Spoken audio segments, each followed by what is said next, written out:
शांती. आज आहे 16/2/2024ची मुरली. महावाक्य आहे, गोड मुलांनो, आता अशरीरी होऊन घरी जायचे आहे. त्यामुळे जेव्हा कोणाबरोबर बोलता तेव्हा आत्मा भाऊ भाऊ समजून बोला. देही अभिमानी होऊन राहण्याची मेहनत करा. प्रश्न आहे, भविष्यामध्ये राजतिलक प्राप्त करण्याचा आधार काय आहे? उत्तर आहे अध्ययन. प्रत्येकाने अभ्यास करून राजतिलक घ्यायचा आहे. बाबांची ड्युटी अर्थात कर्तव्य आहे शिकवणे. यामध्ये आशीर्वादाची गोष्ट नाही. पूर्ण निश्चय असेल तर श्रीमतावर चालत राहा. निष्काळजीपणा करायचा नाही. जर मतभेदामध्ये येऊन शिक्षण सोडून द्याल तर नापास व्हाल. म्हणून बाबा म्हणतात, गोड मुलांनो, स्वतःवर दया करा. आशीर्वाद मागायचा नाही, अभ्यासावर लक्ष द्यायचे आहे. ओम शांती. सुप्रीम टीचर मुलांना शिकवत आहेत. मुले जाणतात परमपिता परमात्मा पिता देखील आहेत, टीचर देखील आहेत. तुम्हाला असे शिकवतात जे दुसरे कोणीही शिकवू शकणार नाही. तुम्ही म्हणता शिवबाबा आम्हाला शिकवतात. आता हे बाबा कोणा एकाचे नाही आहेत. मनमना भव, मध्याजी भव याचा अर्थ समजावून सांगत आहेत. माझी आठवण करा. मुले तर आता हुशार झाली आहेत. बेहदचे बाबा म्हणतात, तुमचा वारसा तर आहेच, त्याला कधीही विसरता कामा नये. बाबा आत्म्यांशीच बोलतात. आता तुम्ही जीव आत्मे आहात ना. बेहदचे बाबा सुद्धा निराकार आहेत. तुम्ही जाणता या तनाद्वारे ते आम्हाला शिकवत आहेत. बाकी इतर कोणीही असे समजणार नाहीत. शाळेमध्ये शिक्षक शिकवतात तर म्हणतील लौकिक शिक्षक लौकिक मुलांना शिकवतात. हे आहेत पारलौकिक सुप्रीम टीचर जे पारलौकिक मुलांना शिकवतात. तुम्ही देखील परलोक मूल वतनचे रहिवासी आहात. बाबा सुद्धा परलोकमध्ये राहतात. बाबा म्हणतात, मी सुद्धा शांतीधामचा रहिवासी आहे आणि तुम्ही देखील तिथलेच रहिवासी आहात. आपण दोघेही एकाच ठिकाणचे रहिवासी आहोत. तुम्ही स्वतःला आत्मा समजा. मी परम आत्मा आहे. आता तुम्ही इथे पाठ बजावत आहात. पाठ बजावता बजावता तुम्ही आता पतित बनले आहात. हा सर्व बेहदचा रंगमंच आहे, जिथे खेळ अर्थात नाटक चालते. ही सारी सृष्टी एक कर्मक्षेत्र आहे. यात खेळ चालू आहे. हे देखील फक्त तुम्हीच जाणता की हा बेहदचा खेळ आहे. यामध्ये दिवस आणि रात्र देखील असते. सूर्य आणि चंद्र किती बेहदचा प्रकाश देतात. ही आहे बेहदची गोष्ट. आता तुम्हाला ज्ञानसुद्धा आहे. रचयिताच येऊन रचयिता आणि रचनेच्या आदी मध्य अंताचा परिचय देतात. बाबा म्हणतात, तुम्हाला रचनेच्या आदी मध्य अंताचे रहस्य सांगण्यासाठी आलो आहे. ही पाठशाळा आहे. शिकविणारा अभोक्ता आहे. असे कोणीही म्हणणार नाही की आम्ही अभोक्ता आहोत. अहमदाबादमधला एक साधू असे म्हणायचा, परंतु नंतर लबाडी पकडली गेली. यावेळी फसवणूकसुद्धा मोठ्या प्रमाणात झाली आहे. वेशधारी अर्थात लबाडी करणारे खूप आहेत. यांना अर्थात बाबांना तर कोणता वेश नाहीये. मनुष्य समजतात श्रीकृष्णाने गीता सांगितली, तर आजकाल किती श्रीकृष्ण बनले आहेत. आता इतके श्रीकृष्ण तर असत नाहीत. इथे तर तुम्हाला शिवबाबा येऊन शिकवतात. आत्म्यांना ऐकवतात.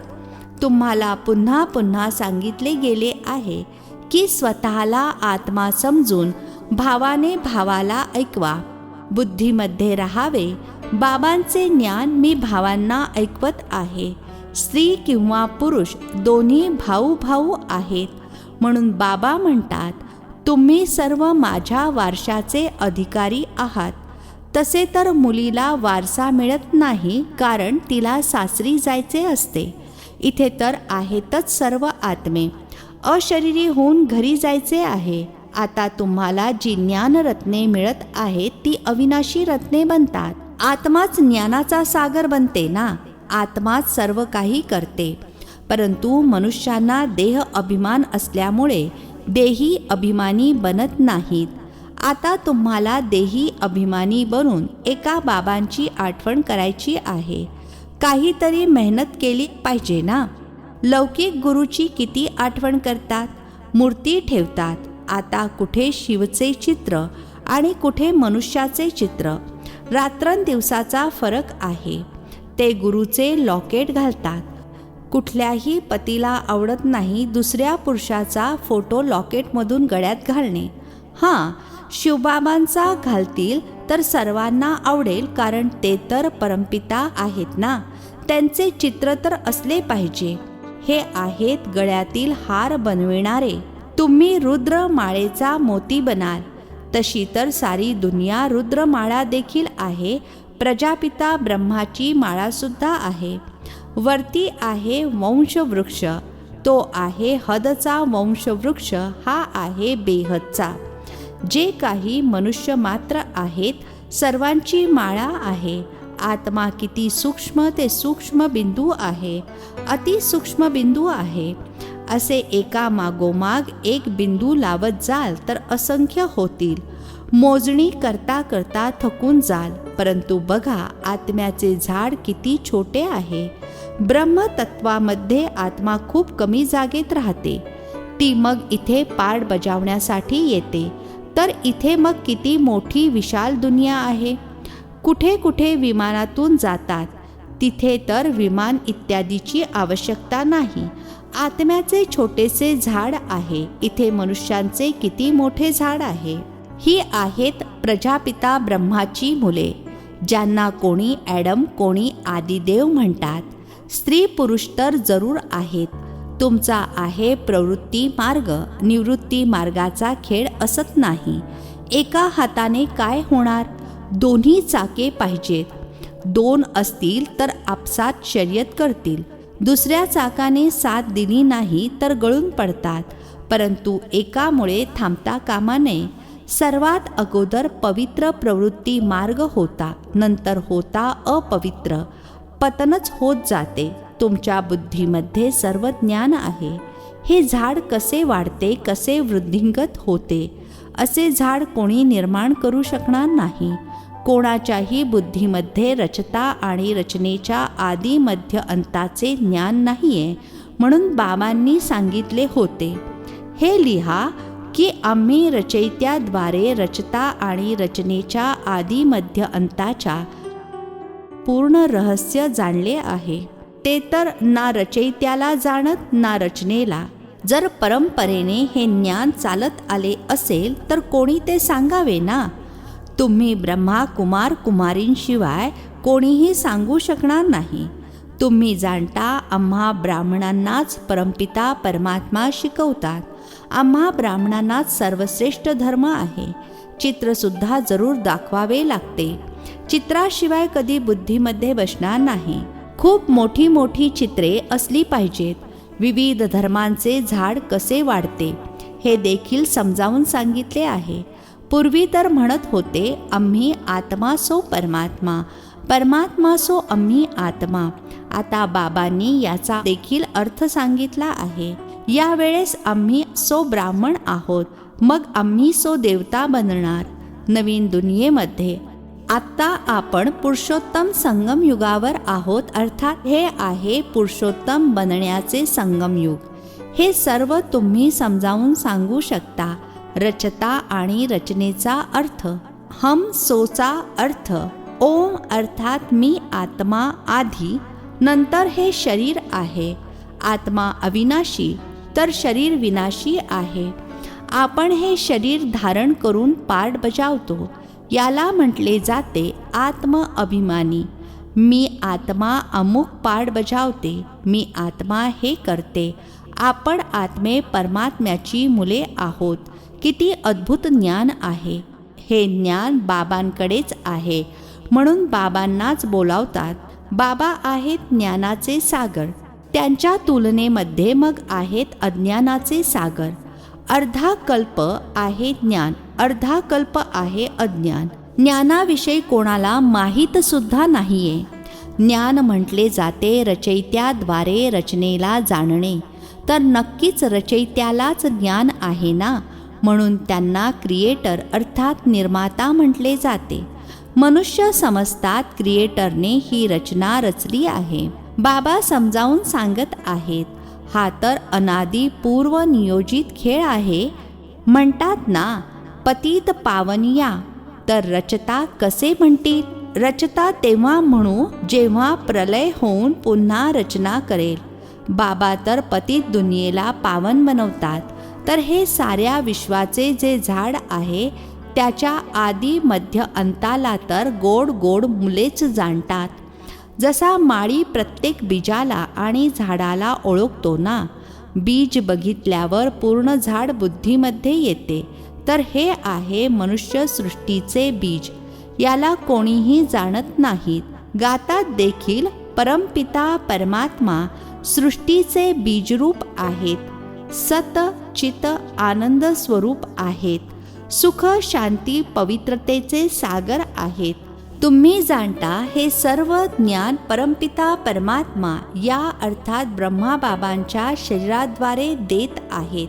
तर जरूर इथे येतील ना.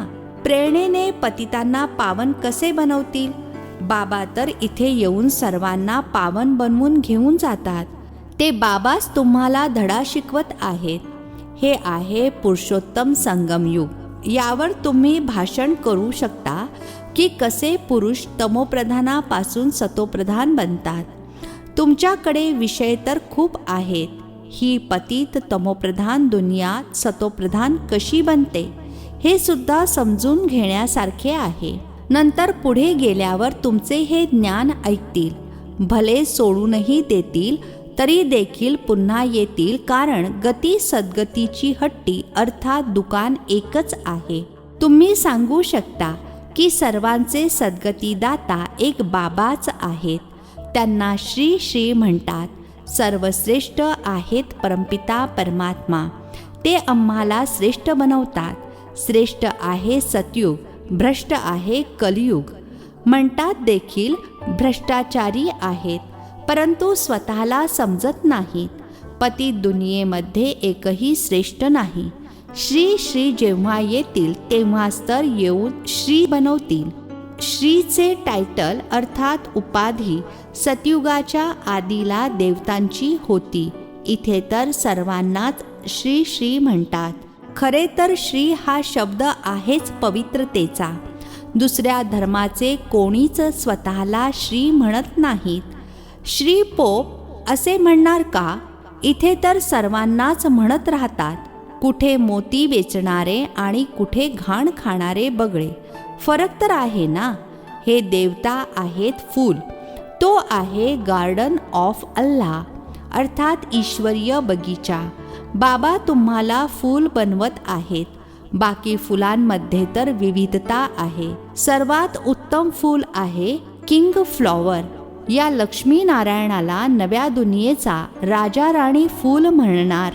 तुम्हा मुलांना आतून आनंद झाला पाहिजे. यामध्ये बाहेरून काही करायचे नसते. हे दिवे इत्यादी पेटवण्याचा देखील अर्थ असला पाहिजे. शिवजयंतीला पेटवले पाहिजे की दिवाळीला? दिवाळीला लक्ष्मीचे आवाहन करतात, तिच्याकडे पैसे मागतात. जेव्हा की भंडारा भरणारे तर शिव भोला भंडारी आहेत. तुम्ही जाणता शिवबाबांकडून आमचा अखूट खजिना भरला जातो. ही ज्ञानरत्ने धन आहे. तिथे देखील तुमच्याकडे अथाधन असते. नवीन दुनियेमध्ये तुम्ही श्रीमंत व्हाल. सतयुगामध्ये ढिगांनी हिरे माणके होती. पुन्हा तेच असतील. मनुष्य गोंधळतात. हे सर्व नष्ट होणार. मग येणार कुठून? खाणी खोदल्या गेल्या, टेकड्या तोडून झाल्या, मग कसे असणार? सांगा. इतिहासाची पुनरावृत्ती होते ना. जे काही होते ते पुन्हा रिपीट होईल. तुम्ही मुले स्वर्गाचा मालक बनण्याचा पुरुषार्थ करत आहात. स्वर्गाच्या इतिहास भूगोलाची पुन्हा पुनरावृत्ती होईल. गाण्यामध्ये आहे ना, तुम्ही सारी सृष्टी, सारा समुद्र, संपूर्ण पृथ्वी आम्हाला दिली आहे, जी आमच्याकडून कोणीही हिसकावून घेऊ शकत नाही. त्याच्या तुलनेमध्ये आता काय आहे? जमिनीसाठी, पाण्यासाठी, भाषेसाठी भांडतात. स्वर्गाचे रचयिता बाबांचा जन्मदिवस साजरा केला जातो. जरूर त्यांनी स्वर्गाची बादशाही दिली असेल. आता तुम्हाला बाबा शिकवत आहेत. तुम्हाला या शरीराच्या नावारूपापासून अलिप्त होऊन स्वतःला आत्मा समजायचे आहे, पवित्र बनायचे आहे. पाहिजे तर योग बलाने, नाही तर शिक्षा भोगून. मग पद सुद्धा कमी दर्जाचे मिळते. विद्यार्थ्याच्या डोक्यात असते ना, आपल्याला हे असे पद मिळणार. टीचरने एवढे शिकवले आहे, मग टीचरला सुद्धा भेटवस्तू देतात. हे बाबा तर तुम्हाला विश्वाचा मालक बनवतात. तर तुम्ही मग भक्ती मार्गामध्ये त्यांची आठवण करत राहता. मग बाबांना तुम्ही काय सौगात देणार? इथे तर जे काही बघत आहात ते राहणार नाहीये. ही तर जुनी घाणेरडी दुनिया आहे, म्हणून तर मला बोलावता. बाबा तुम्हाला पतितापासून पावन बनवतात. या खेळाची आठवण करत राहिले पाहिजे. माझ्यामध्ये रचनेच्या आदी मध्य अंताचे ज्ञान आहे, जे तुम्हाला ऐकवतो. तुम्ही आता ऐकता आणि मग विसरून जाता. 5000 वर्षांनी पुन्हा चक्र पूर्ण होईल. तुमचा पार्ट किती सुंदर आहे. तुम्ही सतोप्रधान आणि सुंदर बनता. मग तमोप्रधान सुद्धा तुम्हीच बनता. तुम्हीच बोलावता, बाबा या, आता मी आलो आहे. जर निश्चय असेल तर श्रीमतावर चालले पाहिजे. निष्काळजीपणा करता कामा नये. बरीच मुले मतभेदामध्ये येऊन शिक्षण सोडून देतात. श्रीमतावर चालला नाहीत, अभ्यास केला नाही तर नापास देखील तुम्हीच व्हाल. बाबा तर म्हणतात, स्वतःवर दया करा. प्रत्येकाने अभ्यास करून स्वतःला राजतिलक द्यायचा आहे. बाबांची तर आहे शिकवण्याची ड्युटी, अर्थात कर्तव्य. यामध्ये आशीर्वादाची काही गोष्ट नाही. मग तर सर्वांवर आशीर्वाद अर्थात कृपा करावी लागेल. ही कृपा इत्यादी भक्ती मार्गामध्ये मागतात. इथे अशी काही गोष्ट नाही. अच्छा, गोड गोड खूप खूप वर्षांनंतर भेटलेल्या मुलांप्रती मात पिता बापदादांची प्रेमपूर्वक आठवण आणि सुप्रभात. आत्मिक पित्याचा आत्मिक मुलांना नमस्ते. आम्हा आत्मिक मुलांचा आत्मिक पित्यांना नमस्ते. धारणेसाठी मुख्य सारांश आहे. पहिला पॉइंट आहे, प्रवृत्तीमध्ये राहून आपसात शर्यत लावायची आहे. परंतु जर काही कारणामुळे एक चाक ढिले पडले तर त्यामुळे मागेच थांबून राहायचे नाही. स्वतःला राज्य तिलक घेण्यालायक बनवायचे आहे. दुसरा पॉइंट आहे, शिवजयंती खूप धूमधडाक्यात साजरी करायची आहे. कारण शिवबाबा जी ज्ञानरत्ने देतात त्यांच्याद्वारेच तुम्ही नव्या दुनियेमध्ये श्रीमंत व्हाल. तुमची सर्व भांडारे अर्थात खजिने भरून जातील. आजचे वरदान आहे, बाबांकडून शक्ती घेऊन प्रत्येक परिस्थितीचे निराकरण करणारे साक्षी दृष्टा भव. बाबांकडून शक्ती घेऊन प्रत्येक परिस्थितीचे निराकरण करणारे साक्षी दृष्टा भव. स्पष्टीकरण आहे, तुम्ही मुले जाणता की अति झाल्यावर अंत होणारच आहे. तर प्रत्येक प्रकारची हलचल अर्थात भयग्रस्त परिस्थिती अतिमध्ये होईल. परिवारामध्ये सुद्धा कटकटी होतील. मनामध्ये देखील अनेक संभ्रम निर्माण होतील. पैसा देखील वर खाली होईल. परंतु जे बाबांचे साथीदार आहेत, सच्चे आहेत, त्यांच्यासाठी बाबा जबाबदार आहेत. अशा वेळी मन बाबांकडे लागलेले असेल तर निर्णय शक्तीने सर्व काही पार कराल. साक्षी दृष्टा व्हाल. तेव्हाच बाबांच्या शक्तीने प्रत्येक परिस्थितीचे सहज निराकरण कराल. स्लोगन आहे, आता सर्व आधार सोडून घरी जाण्याची तयारी करा. आता सर्व आधार सोडून घरी जाण्याची तयारी करा. अच्छा, ओम शांती. नवनवीन मराठी व्हिडिओज प्राप्त करण्यासाठी सबस्क्राईब करा मराठी गॉड रिपोर्ट चॅनलला.